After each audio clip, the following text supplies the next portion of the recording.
cryptocurrency has become one of the most talked about investment opportunities of the modern age. But many are still unsure of how to get started. In this video, we'll guide you through the essential steps to begin your journey into the world of cryptocurrency investing.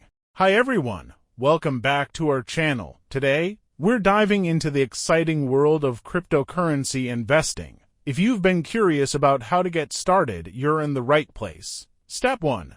Educate yourself before you invest a single dollar. It's crucial to understand what cryptocurrency is, how it works, and the risks involved. Take the time to research different cryptocurrencies, blockchain technology, and the market trends. There are countless resources available online, including articles, videos, and forums where you can learn from experts and fellow enthusiasts. Step 2.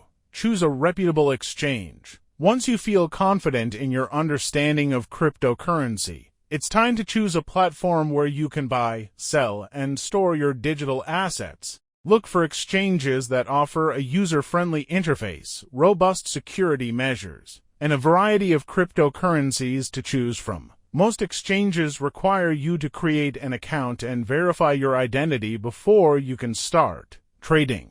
Be sure to follow the verification process carefully to ensure a smooth experience. Step 3. Start small and diversify. As with any investment, it's essential to start with an amount you're comfortable with and diversify your portfolio too. Spread risk. Consider investing in a mix of well-established cryptocurrencies like Bitcoin and Ethereum, as well as promising altcoins with growth potential, and there you have it. By following these steps, you'll be well on your way to building your cryptocurrency portfolio and exploring the exciting opportunities this market has to offer. Thanks for watching. If you found this video helpful, don't forget to like, share, and subscribe for more tips and insights into the world of finance and investing. Happy investing!